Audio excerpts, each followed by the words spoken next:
197페이지죠. 부동산 실권리자 명의등기에 관한 법률 두 문제 나온다 그랬죠. 그죠? 사례 문제로 나옵니다. 그래서 교재도 지금 사례로 되어 있잖아요. 그래서 사례를 좀 분석할 줄 알아야 되는데 일단 법의 내용은 간단합니다. 명의 신탁이 원칙적으로 금지되어 있습니다. 되어 있죠? 명의 신탁이 뭐냐? 쉽게 말하면 그냥 이름을 빌리는 계약이에요. 근데 솔직히 통정허위 표시하고 좀 구별하기 좀 어려워요. 그죠?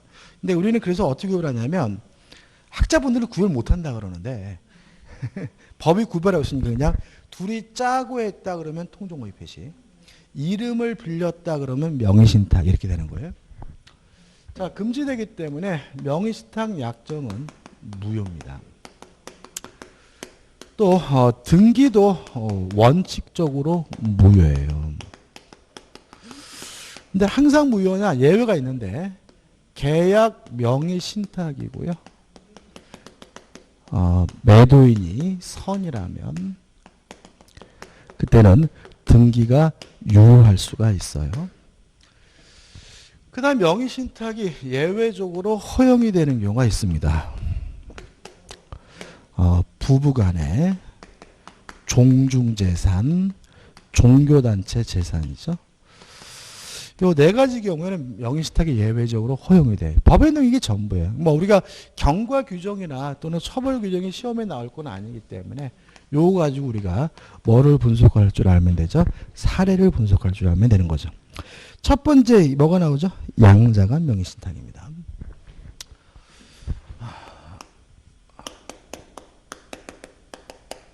갑을병으로 기억하셔야 되겠죠? 시험에서 갑을병이 나오니까. 갑이 을과 만나가지고 명의신탁 약정을 하고요. 그 약정에 의해서 등기를 해주면 약정도 무효고 등기도 무효인 거죠. 그러면 누가 소유자죠? 갑이 소유자죠. 따라서 갑은 자신이 소유자란 이유로 을에 대해서 말소 등기를 해달라고 청구할 수가 있는 거죠. 왜요? 불법 원인급여가 아니니까요. 우리가 보통 명의신탁은 왜 하냐면은 세금을 안 내려고 하거나 아니면 재산을 도피시키려고 하거나, 그죠? 이런 게 전부예요. 그래서 이 명의신탁은 대부분 인간 본성의 발현이니까 갑이 을에게 해준 것은 뭐예요? 불법 원인급여가 아닌 거죠. 그러니까 강행복귀 위반이어서 무효인 것이지 반사회적에서 무효인 것은 아니니까 갑은 스스로 무효임을 주장하면서 을의 등기에 대해서 말소해달라고 청구할 수가 있는 거죠.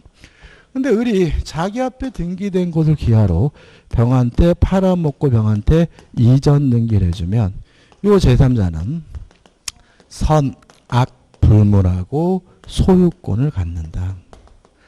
다만 아는 것을 넘어서 적극 가담하게 되면 이제 을과 병 간의 매매 계약이 반사회적 법률에서 무효가 되기 때문에 소유권을 가질 수가 없다. 이렇게 되는 거죠. 가장 기본적인 명의신탁이고요. 꼭 기억해 두셔야 되겠죠.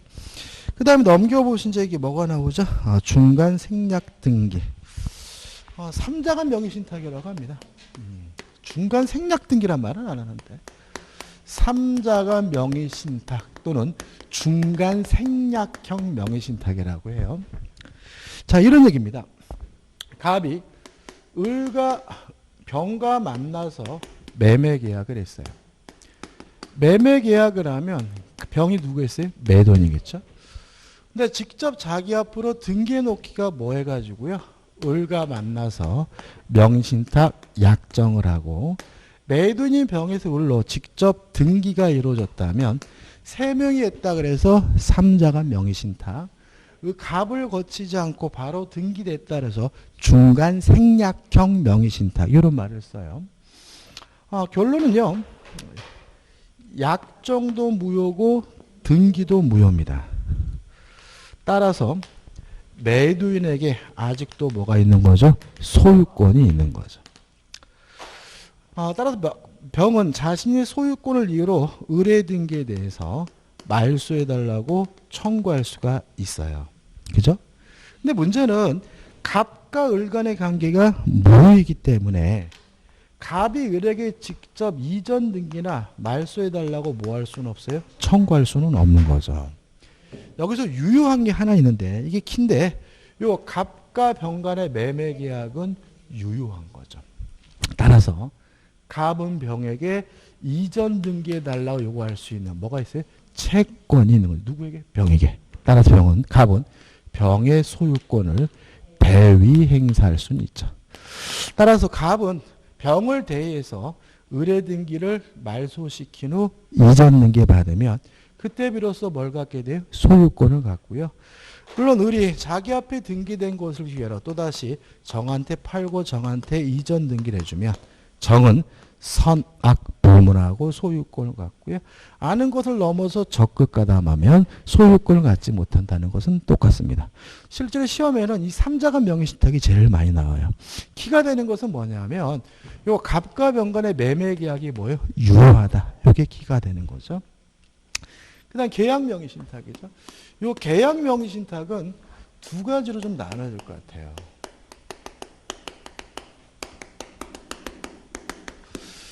자, 갑이 병이 소유하고 있는 부동산을 사고 싶어서 을과 만나서 명의신탁 약정을 하고요.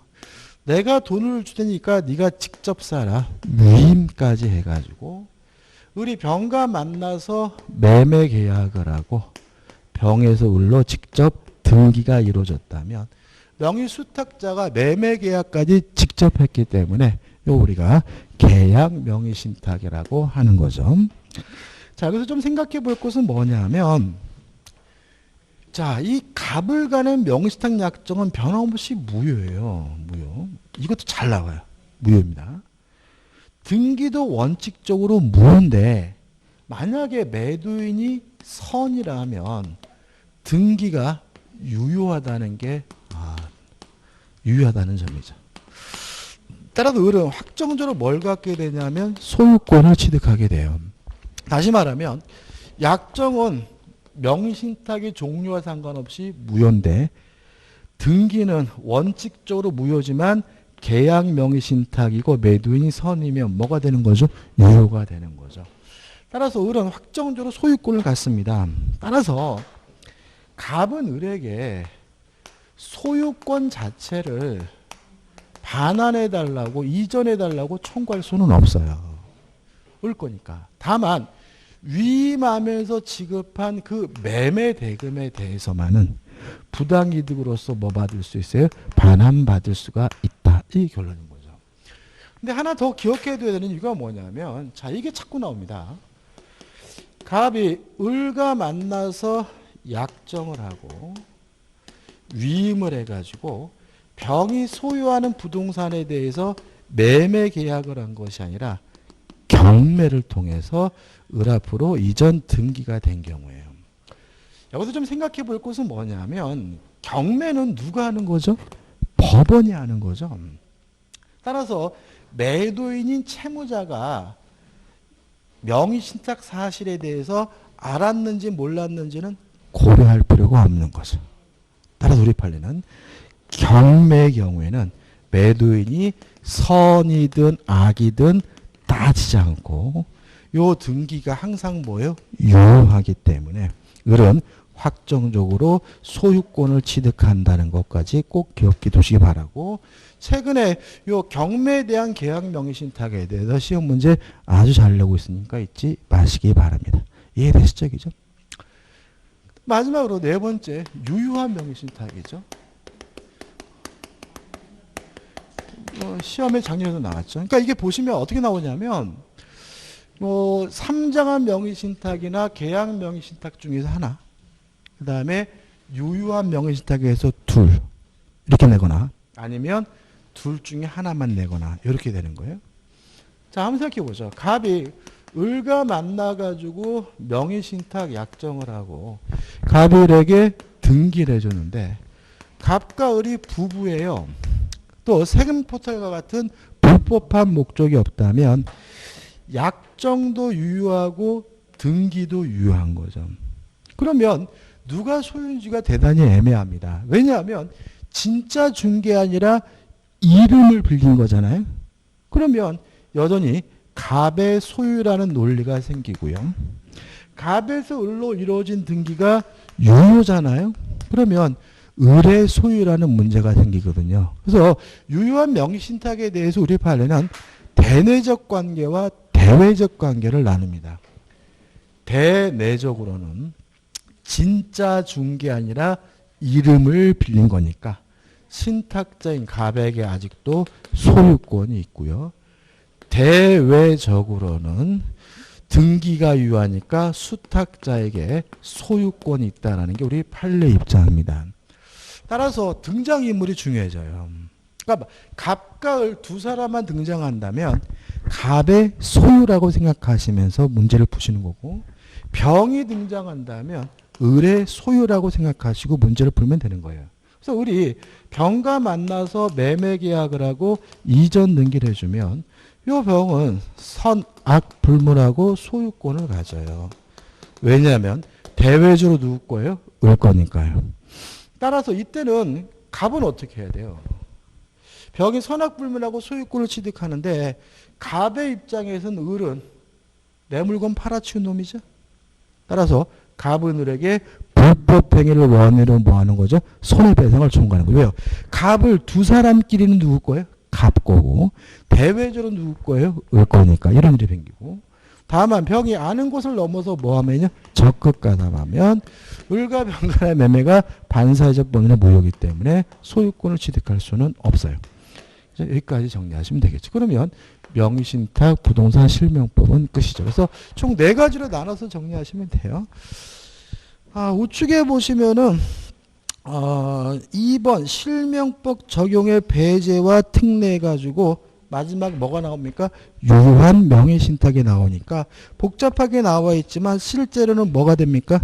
실제로는 뭐예요? 대내적으로는 갑고 대외적으로 뭐죠? 을고. 이렇게 생각하시고 정리하시면 됩니다. 간단하죠? 그 다음 이제 드디어 마지막이죠. 가등기 담보 등에 관한 문제입니다.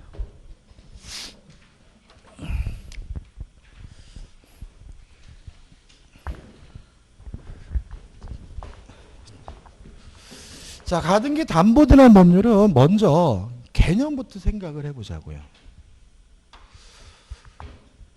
을이 갑에게 1억을 빌려주고 1억을 담보하기 위해서 갑에서 을로 소유권을 이전해주면 우리가 뭐죠? 양도담보죠. 양도담보란 소유권을 이전하는 방식으로 이루어지는 담보가 양도담보입니다.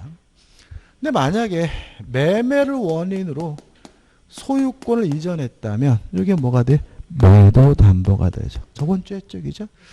그럼 가등기 담보는 뭐냐? 이런 겁니다. 예를 들어서 12월 31일 날 갚기로 했어요. 그래서 12월 31일 날 변제하지 않으면 소유권을 이전해 다오 라고 계약을 할 수 있잖아요. 근데 변제할 수도 있고 안 할 수도 있고 불확실한 것이니까 이건 뭐예요? 조건이고, 조건부 권리는 무슨 등기로 하죠? 가등기 하죠. 근데 이 가등기의 목적이 뭐예요? 담보니까 이게 뭐예요? 가등기 담보죠. 그럼 다시 말하면 이렇게 되는 겁니다. 돈을 빌릴 때 미리 소유권 이전 등기해 주는 것은 양도담보, 매도담보. 안 갚으면 변제하지 않으면 그때 비로소 소유권을 넘겨받기로 하는 것은 뭐예요? 가등기 담보. 이해되시죠? 그죠? 자, 여기서 우리가 생각해 볼 것은 얘네들은 기본적으로 저당권이라는 거 꼭 가져가야 돼요. 얘네들은요, 저당권하고 글자는 안 틀리고 똑같아요. 그래서 만약에 예를 들어가지고 가등기 담보의 경우 지연배상금은 1년분에 하나여 담보가 된다. 이렇게 나오면 모른다고 생각하지 마시고 저당권으로 바꿔서 읽으면 돼. 저당권에 의하여 담보되는 지연배상금은 1년분에 하나 맞잖아요. 그죠? 양도담보는 별채권이 인정된다. 모르겠어요? 뭐로 바꿔요? 저당권으로. 시험에 많이 나오는 게 뭐예요? 매도담보는 경매할 수 없다. 모르겠어요? 저당권. 저당권은 경매할 수 없다. 그냥 X잖아요. 그죠? 그죠? 다시 말하면 또 뭐 가등기 담보권자에게 과실수취권이 인정된다. 헷갈려요? 뭐로 바꿔요? 저당권. 그럼 끝이잖아. 그러니까 이거를 저당권하고 어느 정도 똑같냐면은 글자 하나 안 틀리고 똑같아요. 똑같아, 완전히. 그러니까 이거를 문제 푸실 때 잘 모르겠으면 문제 뭐로 바꾸는 거예요? 저당권으로 바꿔서 풀면 되는 거예요. 뭐 담보책도 마찬가지입니다. 근데 뭐가 다르냐면 혹이 하나 붙었다 생각하시면 돼요.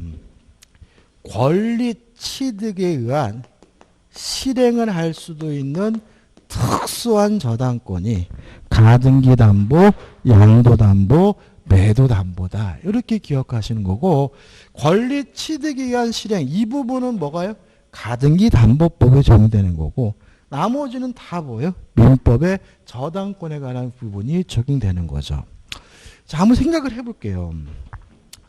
자, 이 부동산에, 예를 들어서 건물을 갈게요. 이 부동산에 등기부를 떠봤더니 등기부 갑구에 1번 해가지고 갑 앞으로 소유자가 등기되어 있고요. 2번에서 을 앞으로 가등기 담보가 되어 있어요. 물론 가등기 담보인지 청구권 보존의 담보인지는 형식적으로 따지지 않고 뭐래요? 실질적으로 따지는 겁니다. 이것도 신문에 나와요. 우리 민법은 다 뭐예요? 실질적으로 따지는 거예요. 그 다음에 등기부 을구를 봤더니 1번에서 병 앞으로 저당권이 2번에서 정 앞으로 저당권이 설정되어 있는 상태다. 얘도 좀 기억해 두시면 돼요. 어차피 얘는 똑같습니다. 항상. 자, 이런 상태에서 정저당권자가 경매를 신청했어요. 이때 이 가등기 담보는 소멸이 되겠어요? 안 되겠어요?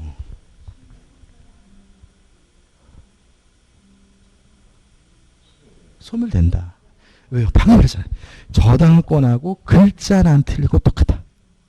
따라서 모든 저당권은 무조건 소멸된다는 원칙에 따라서 얘도 뭐예요? 무조건 소멸되는 거예요. 그죠? 다 소멸됐죠? 저당권 똑같으니까 등기된 시점을 기준으로 뭐가요? 배당순위가 결정되겠죠? 그죠?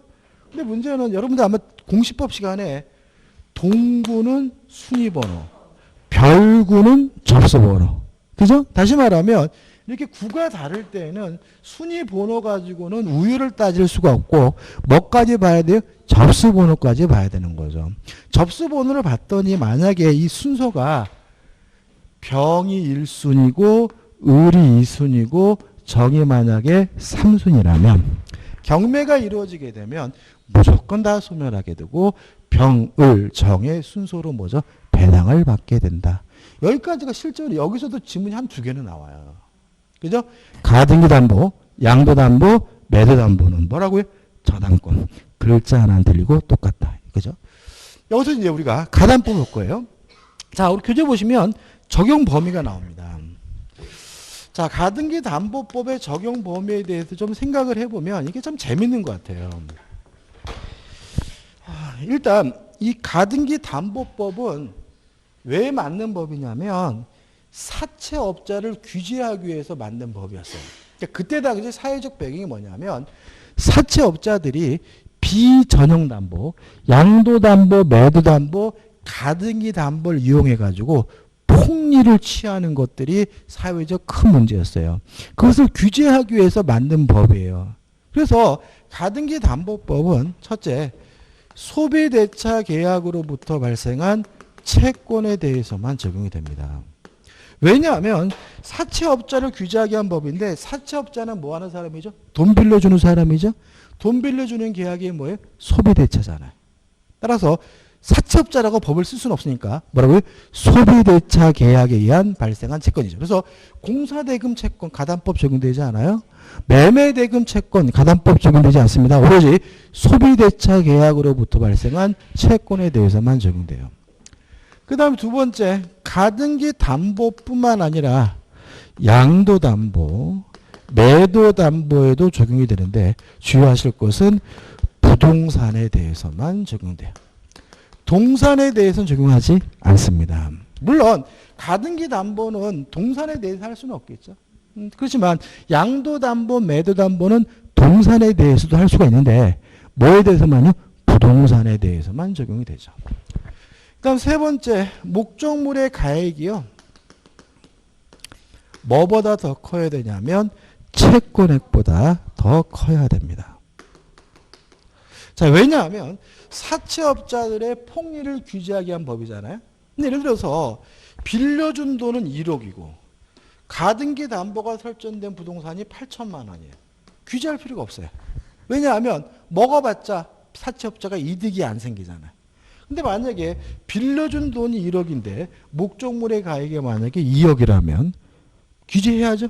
다 먹으면 뭐해? 폭리잖아요. 그래서 채권액보다 뭐가 더 커야지만요.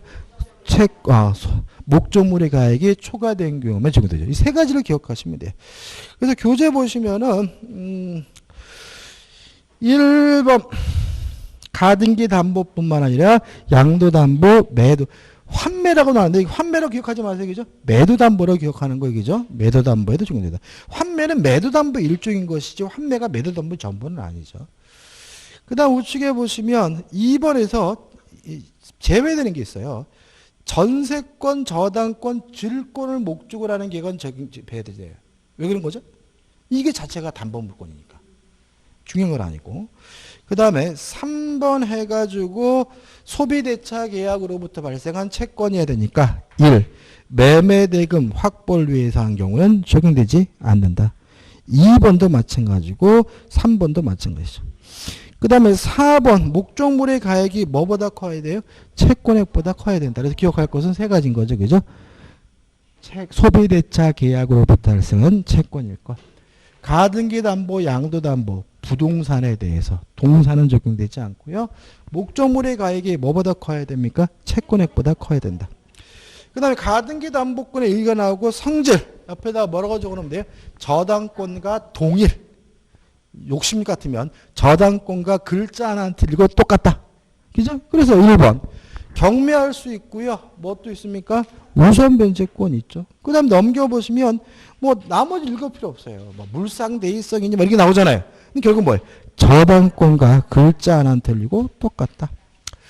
그 다음에 4번 가등기 담보 설정 큰 의미 없습니다. 한번 보시고 그 다음에 203페이지에 뭐가 나옵니까? 청산 절차가 나오죠. 자, 이 부분을 굉장히 어려워하세요. 어려워하시는데 한번 정리해보죠. 간단합니다, 솔직히. 자, 12월 31일까지 변제기까지 기다렸어요. 그런데도 변제를 안 하네요. 자, 지금 가등기 담보잖아요.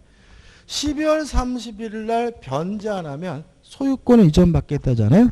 언제까지 기다려야 돼요? 12월 31일까지. 변제기까지 기다려야 되는 거죠. 안 갚으면 우리 갑한테 연락하겠죠. 야, 약속대로 내가 이거 내가 먹겠다. 뭐 하는 거죠? 실행 통지라는 거죠. 실행 통지라고 바로 먹을 수는 없고요. 2달 동안 기다려야 돼. 이거 우리가 청산 기간이라고 해요. 2달 동안 기다렸는데 이 거지 같은 놈이 안 갚아요. 그러면 이제 청산금을 지급하게 됩니다. 이것도 좀 생각을 해볼 것은 뭐냐면 청산금을 지급할 때 본등기할 수 있는 서류를 교부받아야 되겠죠. 왜요? 이놈은 지금 돈 안 갚고 있는 놈인데 서류도 안 받고 청산금 줬다가 본등기 못하면 어떻게 해서 청산금의 지급과 본등기서를 교부받는 것은 뭐예요? 동시이행 관계. 그래서 자기 앞으로 본등기를 하게 되면 모든 절차가 끝나요. 자, 이게 우리가 어렵게 느껴지는 건 뭐냐면 그냥 이렇게 교재 나와 있는 것처럼 평면적으로 기억해서 그래. 그냥 막 이렇게 기억하니까는 뭐가 뭔지. 그래서 큰 틀. 변제기가 지난 후 실행통지라고 청산기간이 지나 2개월 청산기간이 지나면 청산금을 지급하고 뭐합니까? 본등기를 한다. 이게 전부예요, 솔직히. 근데 여기다 좀 살을 붙일 건데 물론 지금 우리가 배우고 있는 가등기 담보법은 강행 규정이죠. 그죠? 따라서 변제기 후 실행통지하고 2달 기다렸다가 본등기를 해야지만 소유권을 가져요. 만약에 이걸 위반하게 되면 강행복귀 위반으로서 무효인 거예요. 이해되시죠? 그죠? 순서. 자, 살을 붙입니다. 자, 실행 통지를 할 때 뭘 통지하냐면 청산금이 얼마인지를 통지하게 됩니다.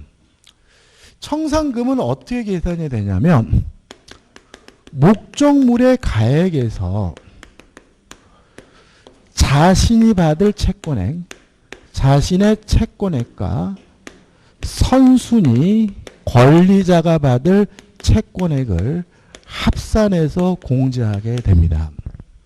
왜 그러냐면 가등기 담보가 실행이 되면 가등기 담보보다 선순위 권리는 소멸되지 않고요. 가등기 담보보다 후순위 권리는 소멸이 되기 때문에 그렇습니다. 자, 보세요. 경매가 이루어지게 되면 싹 소멸했잖아요. 그죠? 근데 만약에 가등기 담보가 실행이 돼가지고 가등기 담보에 의한 본등기를 하게 되면 이 병은 소멸되지 않아요. 가등기 담보보다 선순위 권리는 뭐 되잖아요? 소멸되지 않아요. 정은 무조건 소멸됩니다. 가등기 담보보다 후순위면 무조건 뭐가 돼요? 소멸돼요.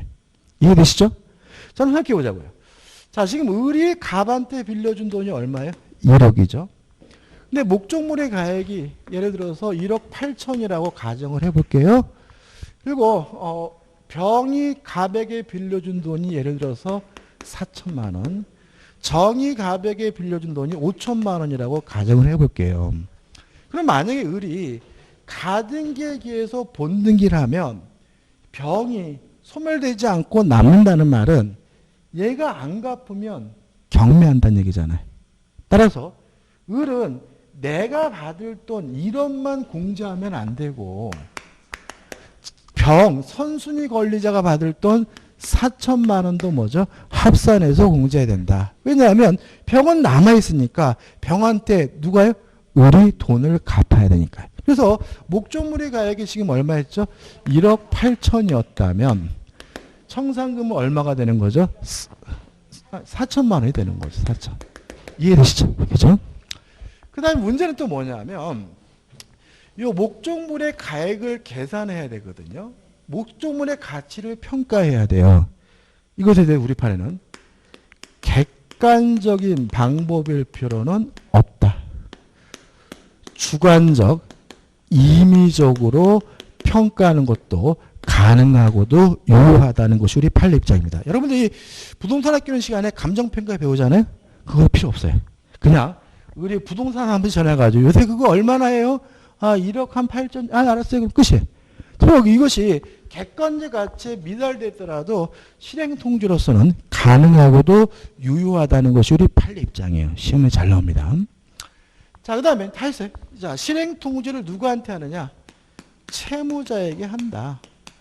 근데 만약에 제3취득자가 있다면 제3취득자에게도 해야 되고 물상보증인이 있다면 물상보증인에게도 해줘야 되는데 문제는 이 채무자 등에게 실행 통지했다는 사실을 반드시 누구한테 통지해야 되냐면 후순위 권리자, 후순위 저당권자에게 반드시 통지를 해줘야 된다. 왜냐하면 이 사람은 가등기 담보가 실행이 되면 무조건 뭐가 돼요? 소멸될 권리니까.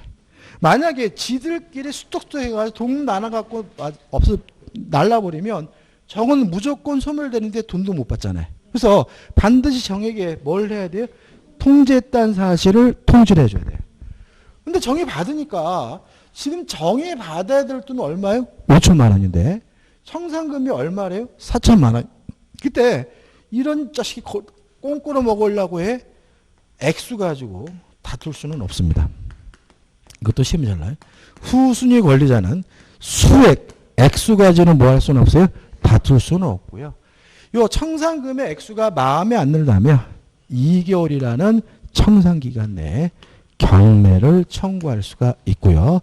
유의하실 것은 변제기가 도래하지 않았더라도 청산금의 액수 가지고는 찐따 붙을 수는 없고요. 마음에 안 들면 청산기간 내에 뭐 할 수 있습니까? 경매를 청구할 수가 있는데 유의하실 것은 변제기가 아직 도래하지 않았더라도 경매를 청구할 수 있다는 거 정리하시면 돼요. 끝이.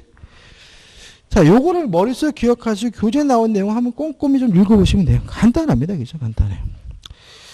자, 204페이지 오시면 하단에 그 4번 청산금의 청구권자가 나오죠. 이거 안 읽어봐도 되는데 청산금은 누가 받을까요? 청산금은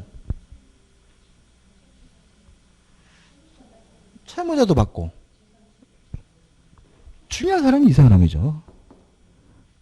이 사람이죠. 그죠? 그러니까 이 사람이 받는 돈이죠. 얘네들은 뭐 남는 게 있으면 받겠지만 일단은 누가 봐야 돼요?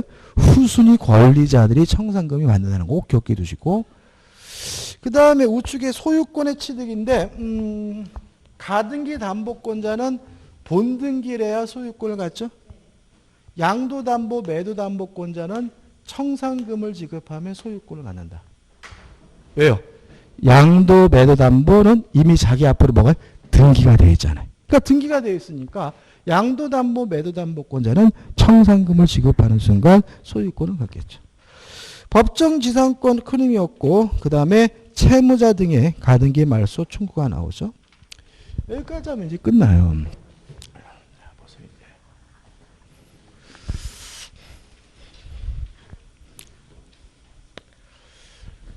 자, 변제하고 말소를 청구할 수가 있어요. 자, 원칙적으로 언제까지 할 수 있냐면 청산금을 수령하기 전까지입니다. 따라서 채무자는 요 청산금을 받기 전까지만 돈을 갚았다면 가등기 담보, 양도 담보, 매도 담보에 대해서 뭐예요? 말소해달라고 청구할 수가 있는 거죠. 너무나 당연한 거죠, 그죠? 근데 청산금이 없을 수도 있죠. 청산금이 없을 때는 가등기 담보의 경우에는요, 본등기 전까지 갚아야 되고, 양도 담보, 매도 담보의 경우에는요, 청산기간 만료 전까지입니다. 만료 시까지 할까요? 만료 시 같은 말이죠. 자, 왜 그러냐면 봐세요. 청산금이 없으면 가등기 담보권자는 어차피 뭘 해야 소유권을 가져요? 본등기. 그죠? 근데 양도담보, 매도담보는 청산금이 없으면 언제 소유권을 가져요? 청산기간 만료 시 소유권을 갖겠죠. 왜요?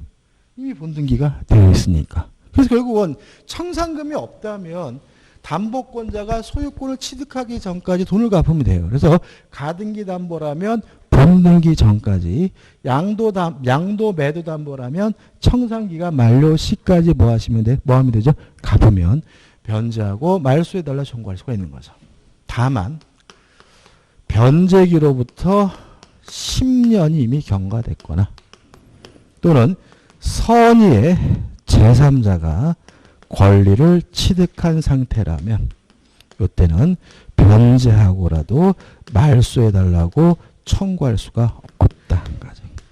변제로부터 몇 년이 지났어요? 10년이 지났거나 선의의 제3자가 권리를 취득했다면 변제하고 말소해달라고 청구할 수가 없어요. 자, 왜 그러냐면 자, 을이 갑에게 1억을 빌려주고 1억을 담보하기 위해서 갑에서 을로 소유권을 이전해 놨어요.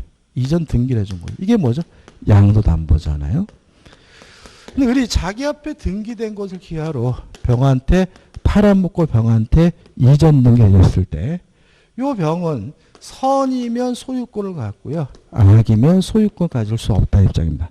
다시 말하면 양도담보권자가 자기 앞에 등기된 것을 기하로 제3자에게 팔아먹으면 제3자는 뭐이면 소유권을 가져요? 선이면. 그죠? 악이면 소유권을 갖지 못해. 따라서 이 병이 선의의 제3자 권리를 이미 취득한 상태라면 갑은 변제하더라도 말소해달라고 뭐 하지 못해요? 청구하지 못한다라고 규정을 하고 있는 거죠. 여기까지입니다. 그죠? 다 있죠? 이제 보시면 이런 얘기 나와 있겠죠? 그죠? 1, 2, 3 해가지고 보시면 될 것 같고, 넘겨보시면 가등기 담보권의 처분, 무엇과 똑같겠어요? 저당권하고 똑같다. 가등기 담보권의 소멸, 뭐하고 똑같습니까? 저당권하고 똑같다. 양도담보에서, 아이고, 이렇게 복잡하게 하지 마세요. 그죠? 다시 말하면 똑같아요. 이제 양도담보도 변제기 후 실행 통지하고 2달 기다렸다가 청산금을 지급하면 소유권을 얻는다. 뭐 할 필요는 없어요? 본등기 할 필요는 없다. 추가로 기억할 것은 뭐예요? 이거죠. 대회에서 되는지 하지 마시고 양도담보권자가 자기 앞으로 등기된 것을 얘를 팔아먹으면 병은 선이면 소유권을 갖고 악이면 뭘 갖지 못해요? 소유권을 갖지 못한다. 특히 우측에 보시면 그 대외적 효력 가입표입니다. 이거를 잘못하면은 유효한 명의신탁하고 헷갈릴 수가 있거든요. 이렇게 하면. 이 명의신탁 아닙니다. 그죠? 그래서 양도담보는 명의신탁 아니기 때문에 대내적, 대외적으로 나눌 필요가 없는 거죠. 이렇게 해서 이제 다 끝났죠. 그럼 다음 주부터 이제 뭐 합니까? 문제풀이로 나가는 거죠. 그죠? 그동안 수고 많으셨습니다. 고맙습니다.